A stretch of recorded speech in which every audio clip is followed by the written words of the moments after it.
नमस्कार दोस्तों, मैं बालमुकुंद धुरिया एक बार फिर आपके सामने अचानक बात करने का मन किया। लोग कहते हैं कि सामंती जकड़न समाज से समाप्त हो चुका है। लोग कहते हैं कि समाज में अब पहले वाली बात नहीं रही, लेकिन क्या यही सच्चाई है? ऐसा लगता नहीं है।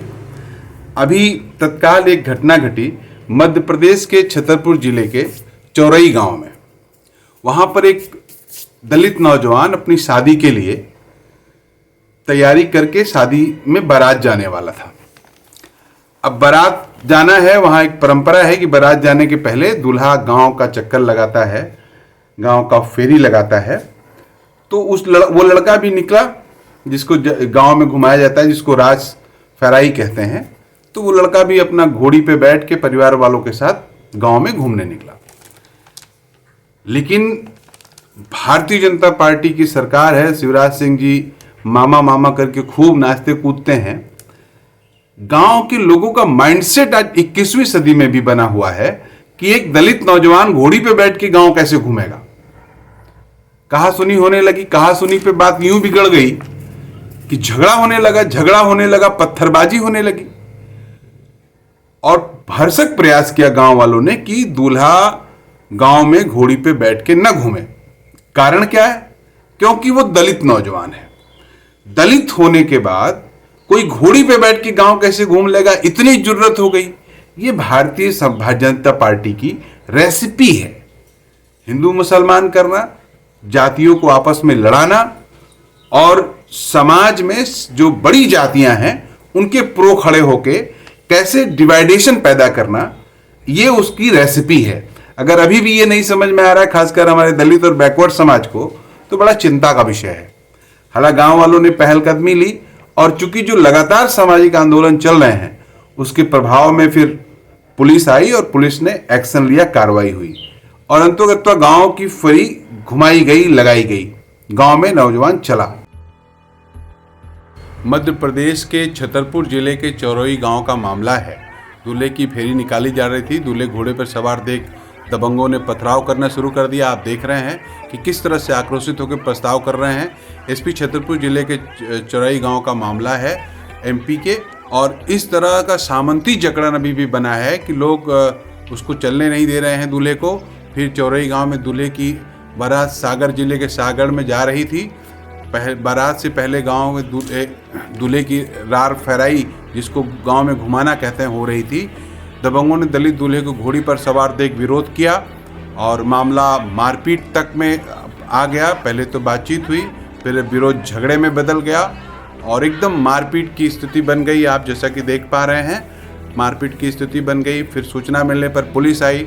पुलिस ने घेरेबंदी की। पुलिस ने चारों तरफ से गांव को घेरा और उपद्रवियों के खिलाफ आंसू गैस वगैरह का इस्तेमाल किया। एक पूरा माहौल बनाया कि ये झगड़ा शांत हो और उत्पीड़न न किया जाए। इसमें भी लेकिन वो लोग पत्थरबाजी करते रहे, जिसमें 3 पुलिसकर्मी भी घायल हुए। बाद में प्रशासन ने ठीक है, आपको जैसे ही राज निकालनी होगा पहलकदमी लेके काम करवाया। दूल्हा जैसा बोलेगा, जहाँ से बोलेगा, जिस रास्ते से बोलेगा, जिस तरीके से बोलेगा, उसको स्वतंत्रता है। वो जहाँ से चाहे वहाँ से अपनी राज निकलवा सकता है। बच्चों को समझा रहे, किसी भी प्रकार की कोई भी गैर कानूनी गतिविधि, कोई भी पत्थर उठाना, इकट्ठे होना, गाली गलौज करना आपके लिए बड़े कड़े कानूनी कार्रवाई में फंसा सकती है, जिसके लिए आप स्वयं जिम्मेवार होंगे।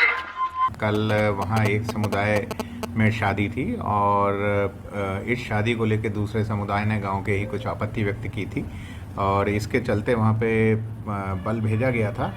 जब दूल्हे की देवी पूजन के लिए सवारी निकल रही थी तो उस दौरान कुछ पथराव हुआ और उसके बाद वहाँ पे पुलिस बल भेजा गया, जिसमें टीआई, एसडीओपी, एडिशनल एसपी और बाद में मैं स्वयं भी वहाँ पहुँचा था। सभी गांव के कार्यक्रम जो हैं उसके बाद पुलिस और प्रशासन की उपस्थिति में संपन्न हुए और बारात भी रवाना हुई। शादी के सभी कार्यक्रम संपन्न हो गए हैं, किंतु जो पथराव दूसरे समुदाय ने किया था उसमें एसडीओपी सहित कुछ पुलिसकर्मियों को चोटें आई हैं, जिसपे लगभग 50 लोगों के ऊपर धारा 353, 147, 148, 149 भारतीय दंड तो आपने देखा कि कैसे फिर पुलिस के आने के बाद पुलिस ने स्टेप लिया, 50 लोगों पे मुकदमा दर्ज किया, अज्ञात लोगों पे। पुलिस, चूंकि 3-4 पुलिसकर्मी घायल हो गए उस ईटा पत्थर में, इसलिए फिर 353, 147, 148, 149 आईपीसी के तहत पुलिस ने मुकदमा लिखा और फिर बाकी की कार्रवाई करवाई। अब उसमें क्या होगा क्या नहीं होगा, लेकिन जो माइंडसेट बना है, जो दिमाग में बना है कि अभी भी तुम छोटी जाति के हो, तुम घोड़ी से कैसे चल लोगे, तुम गरीब जाति के हो, तुम कमजोर जाति के हो, तो हमारे सामने हमारे दरवाजे पे घोड़ी से कैसे घूम लोगे। इस मानसिकता को जब तक निकाल के नहीं फेंका जाएगा, इसको प्रशासन और सरकार योजनाबद्ध तरीके से नहीं निकलवाएगी, तब तक सामाजिक समरसता की बात करना बेकार है समाज में।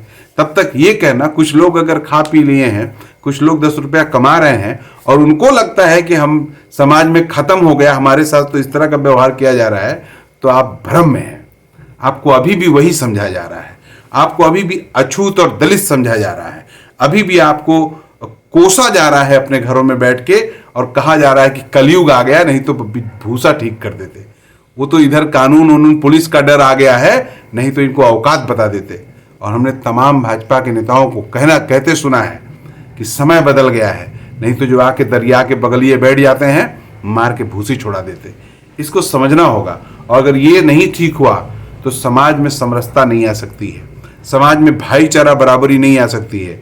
इसके लिए हमें आपको ही खड़ा होना होगा, दलित समाज, गरीब समाज, पिछड़े समाज को ही खड़ा होना होगा और मोर्चा लेना होगा। आप भी सोचिएगा, चीजें बदली हैं नहीं हैं, चीजों का रूप बदल गया है, उत्पीड़न समाप्त नहीं हुआ है, उत्पीड़न का रूप बदल गया है, उत्पीड़न का चेहरा बदल गया है। इसलिए भारतीय जनता पार्टी और ऐसी ताकतों से सचेत रहते हुए इनको कमजोर करना, यही हमारे आपके लिए आगे बढ़ने का रास्ता हो सकता है। ध्यान दीजिएगा। नमस्कार।